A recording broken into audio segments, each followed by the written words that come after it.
We are glad that you are with us, but for you to stick with us, therefore, we urge you, get online right now at Metropole TVKE across your social media platforms 2146. That is your SMS line, and you can actually text us into the studio. We promise today, as we go around, we are going to sample some of your questions because we have seen them. There are many, and we're going to start with that this morning. Fantastic. Now, this is what you have to know. We are joined by Ogwang Omega in the studio this morning. We also have George Manga. What they're going to do is help you know whether indeed, as the attorney promised, that this document 2020-2021 is going to safeguard your job and also protect your business. Good. That's where we're starting from. And George, I want to pick your 2 cents on the official document.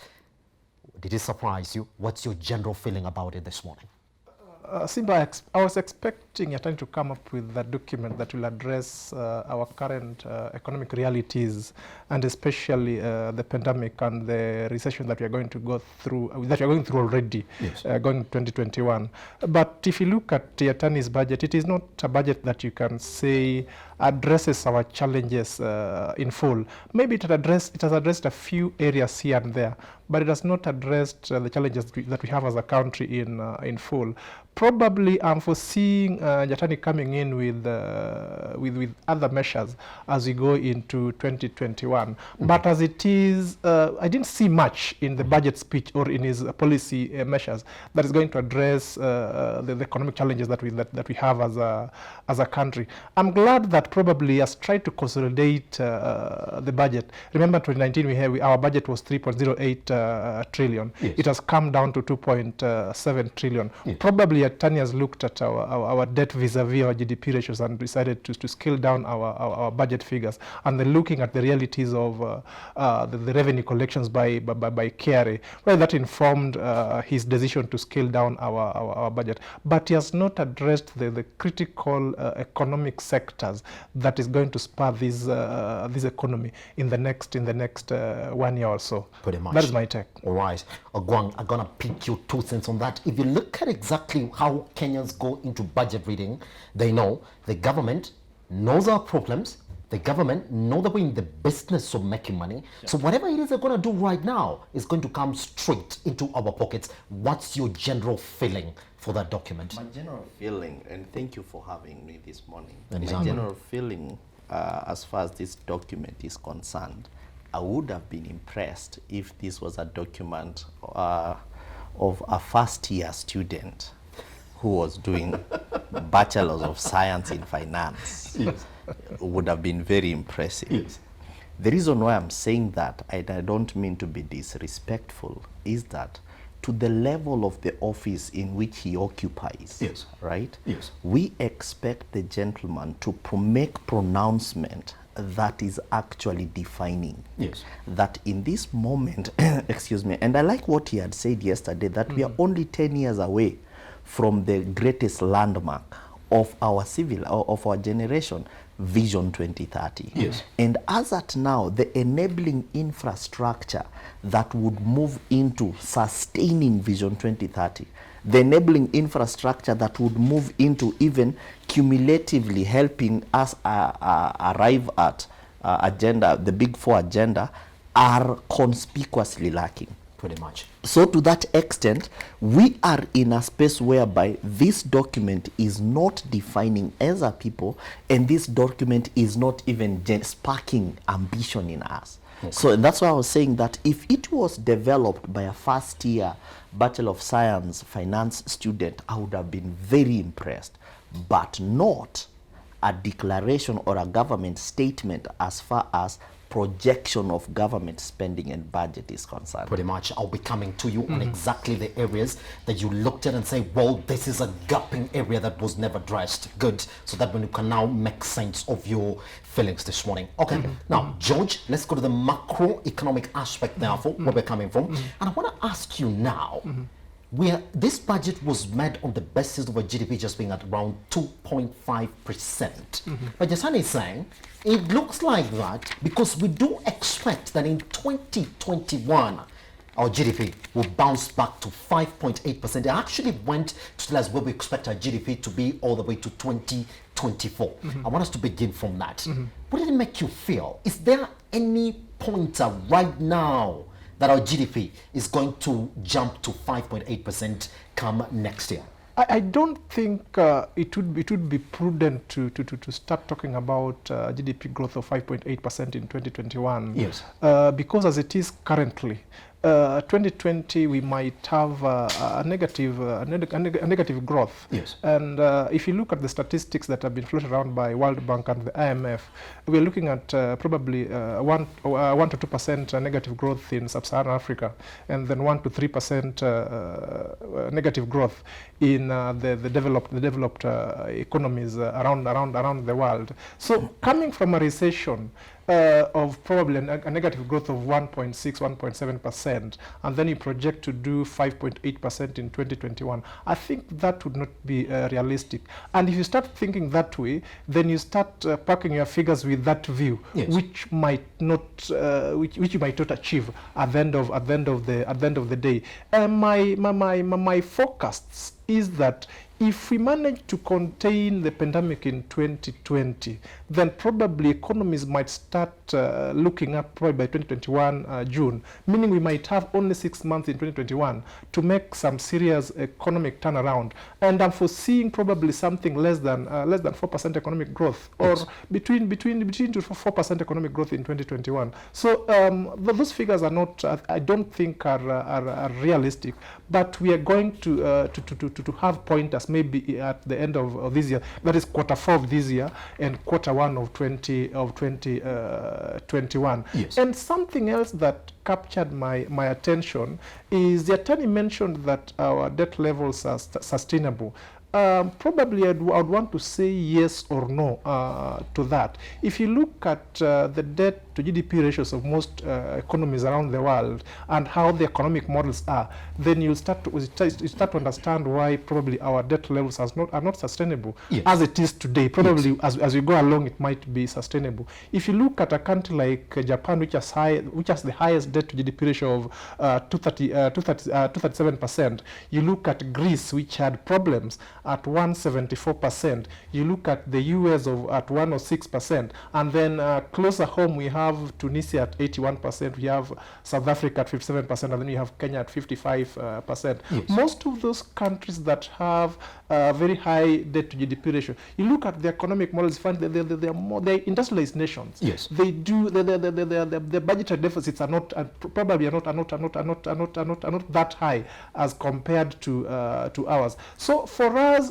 if we push our debt to GDP ratio to 60-70%, then we might start having problems. But that is not to say we should not take more debt. I think we just need to remodel our economy so that the debt that we take goes into development as opposed to recurrent expenditure. That would be my take on debt, yes, our debt portfolio. Coming back to the pandemic, this budget should have addressed the pandemic. That should have been the first item of the first agenda item, yes, as we formulate the 2020-2021 budget. yes, And if you want to resuscitate an economy, if you look back in 1918, 1920, the way the countries like US managed to come back after the Great Depression was to spur what we call private sector demand. I would have expected Yatani to try and address manufacturing, try and address our local demand, so that as companies produce, they can be able to offload their products in the market and make some money, and be able to employ more youth in those companies. But I didn't feel that addressed in the budget. So I foresee Yatani coming back with probably supplementary budgets if he is to do that, so that he addresses some of these challenges we are having. yes, Our revenue collections, if you look at our revenue collection between the month of March, April, May, if you were to forecast, you have to forecast our annual revenue collection based on that, then you're probably to hit just 1.3 trillion, meaning we have 1.4 trillion deficit. How are you going to finance that? Those are the big questions that I think Yatani should address himself to. yes. We're going to come back to you on the specifics on exactly what we need to do now. Now, Ogwang, Yeah. The feeling is that yes, we do know. When we were announcing this 2.79 trillion in terms of expenditure, we also did announce an economic package which was to the tune of 53 billion shillings. In fact, that is what made Yatani upbeat by saying that today we are announcing to you another 8-point economic stimulus package that's going to turn around this economy. And I want to point you out the main areas where this money went into. We have agriculture that was given subsidies. We do also have some money to farmers as well. We do have the tourism sector that was given 2 billion. We don't have manufacturing that was given some incentives as well. We do have 600 million that's going to locally assembled vehicles. We do have 900 million for credit for micro businesses under the manufacturing sector. We also have around 5 billion going to roads and bridges, 10 billion on the Kazim Tani that is supposed to target 200 youth. We have 7.4 billion for employment of teachers, classes and infrastructure. We have 10 billion that is supposed to address pending bills. We have 1.25 billion for hiring of extra nurses. Yes. Do you feel, therefore, that you might push Yatani very much to the wall, but he's done something to address the COVID-19 pandemic, even on top of giving you a 2.79 trillion expenditure for the year 2021? How would you have felt? How much money would you have wanted to go to the economic stimulus package? More than 53 billion.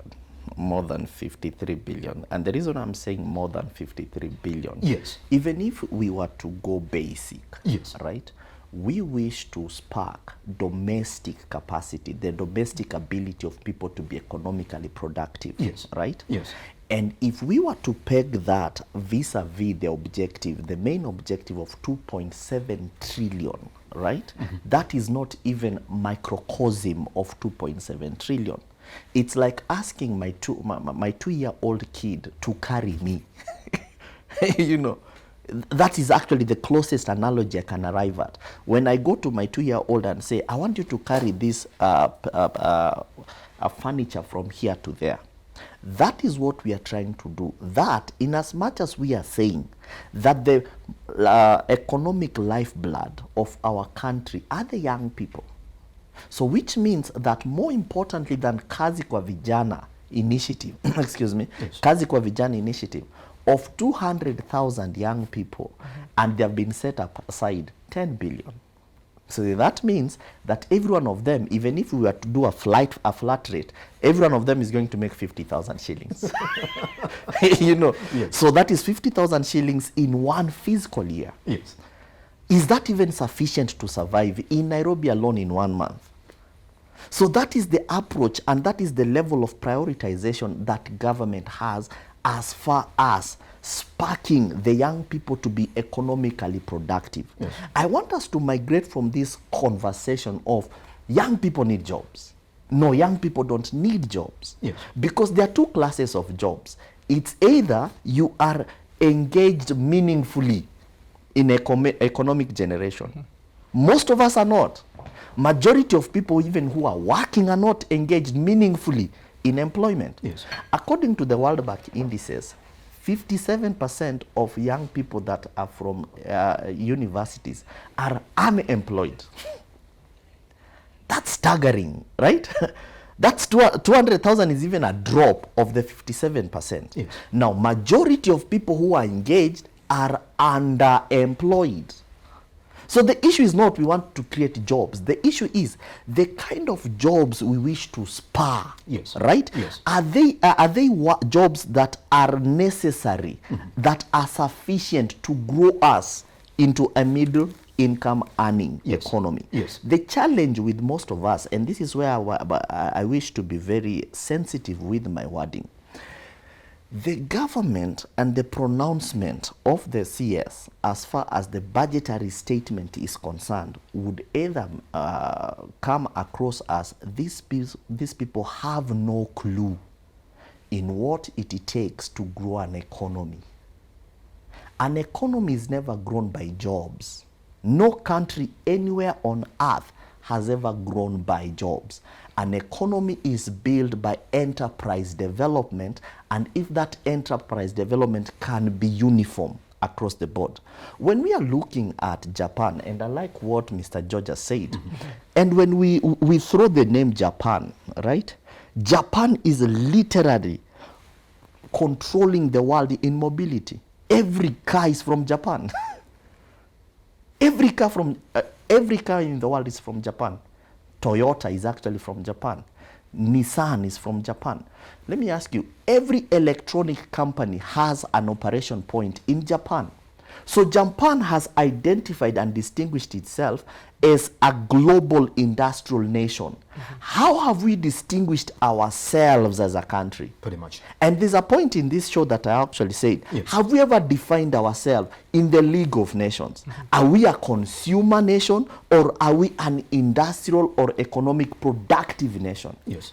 To that extent, we need to find such positioning, such placement, even in our budget statement. Pretty much. All right. Now, George, I'm going to pick your mind on exactly where the government intends to get this money, because I want us to sort of further this conversation on where the expenditure is specifically going there for the 2.79. Good. Now, do you feel that indeed, out of this economic stimulus package that we're talking about today, that the areas of a turnaround from the COVID-19 pandemic have been addressed properly? And do you feel that the 53B that we're talking about this morning is enough, therefore, to make Yatani bullish by saying we have safeguarded jobs and we have made sure that businesses have not gone down from the critical areas of the economy, so that we have a 5.8% turnaround in 2021? I don't think, if you look at the stimulus package that the US floated just, I think, that is the month of April, was almost 2.5 trillion USD, Yes. so to speak. Yes. And you saw the payout in the economy. They addressed the manufacturing sector in that country. Yes. They addressed the SMEs in that country, and they even addressed the low-income earners in that country. Yes. I think that was one of the biggest stimulus packages that we've seen across the world. Coming back to Kenya, if you look at 53 billion stimulus package that has been floated by the government, that's a drop in the ocean, just as Muga has put it. I don't think that will go anywhere in addressing our turnaround strategy. I would have expected government to come up clearly and tell us that they are giving so much money to manufacturing, yes. and this is what is going to address, not yes. a blanket figure that we are giving 18 billion to manufacturing without telling us where this money is going to. Yes. They would have come out clearly and tell us that we are giving so much money to SMEs. Yatani talked about a 3 billion guarantee scheme yes. to SMEs without telling us how that is going to be operationalized. And 3 billion to SMEs, I think, is a drop in the ocean, so to speak. Sure. Remember, SMEs employ almost 85% of the workforce in Kenya, and if you give them 3 billion out of a budget of 2.7 trillion, I think that probably is not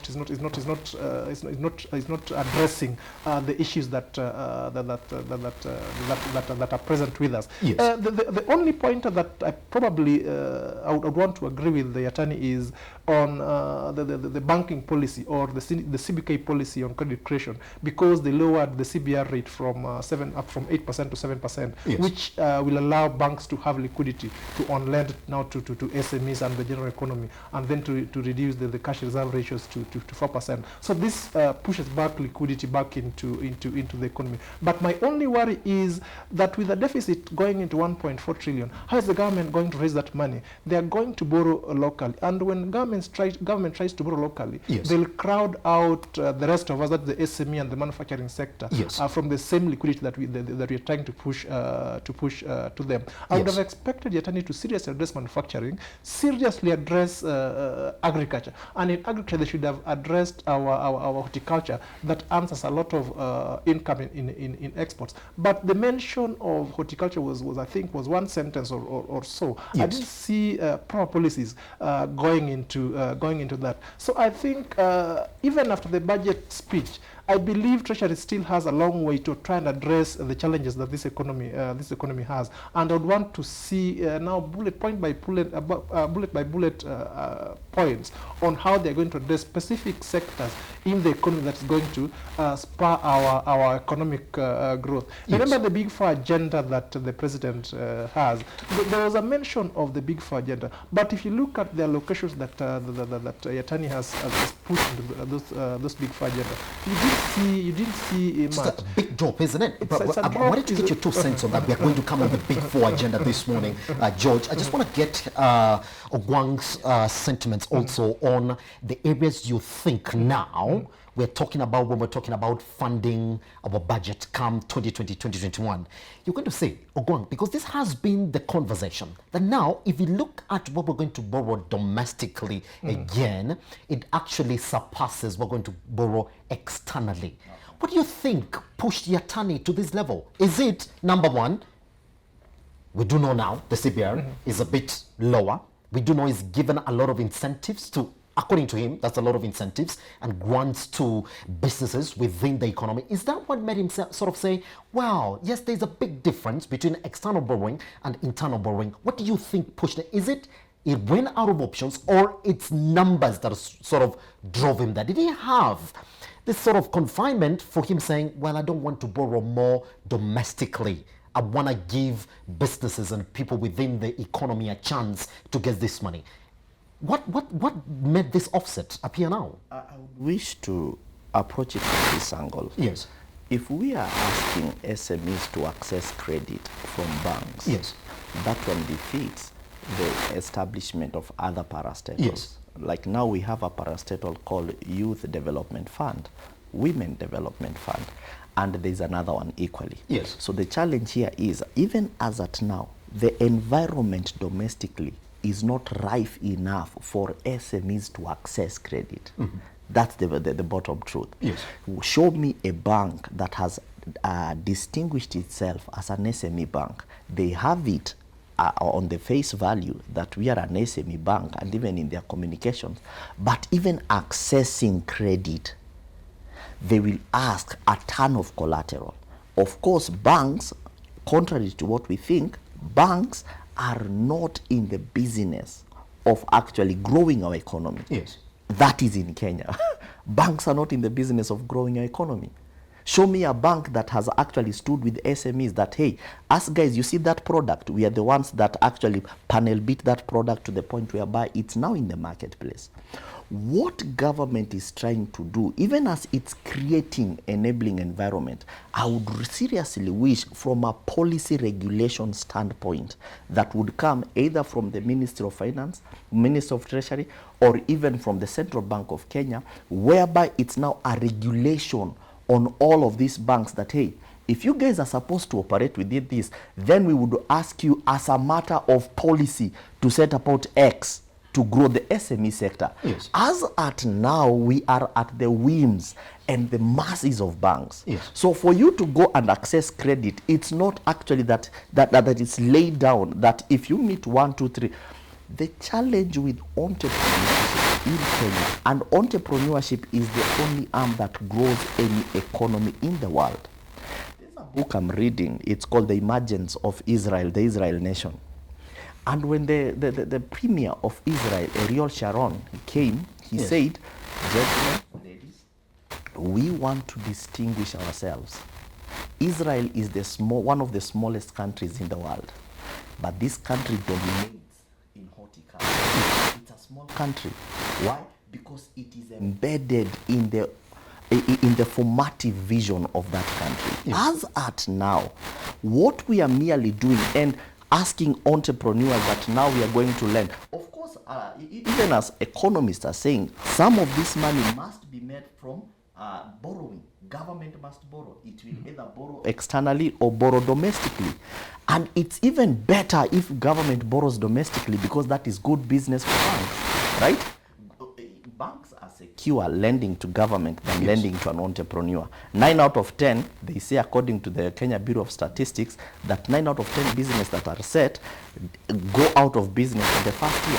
So which means some of these banks are not patient to give us that money to explore entrepreneurship. In as much as we are saying that there is money, this money will only be accessed by the big players, the big boys.